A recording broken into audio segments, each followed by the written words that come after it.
At any moment, something is trying to get your attention.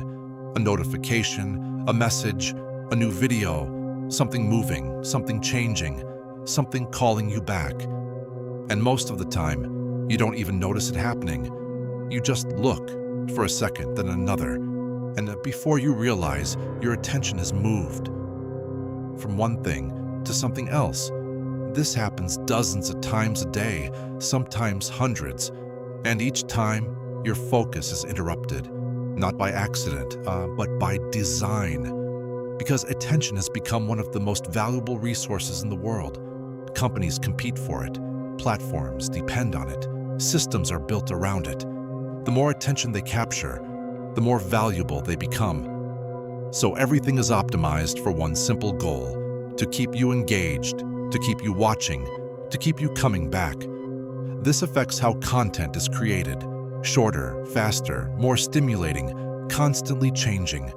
Because slower content loses attention, and attention is everything. But there is a deeper effect, something that is harder to notice.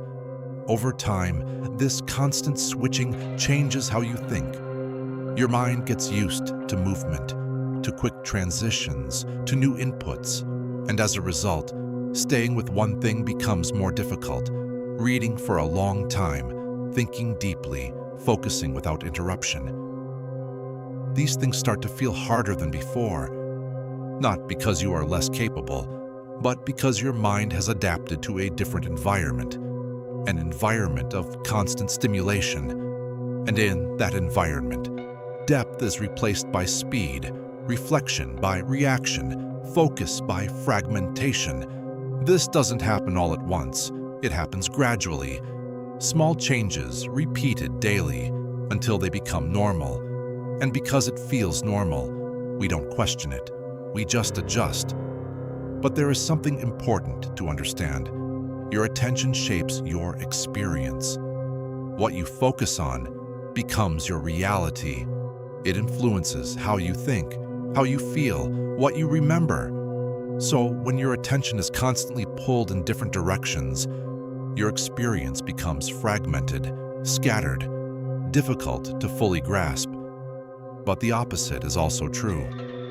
When you give your attention to one thing fully, something different happens. Your thinking slows down, not in a negative way, but in a deeper way. You begin to notice more, understand more, connect ideas more clearly.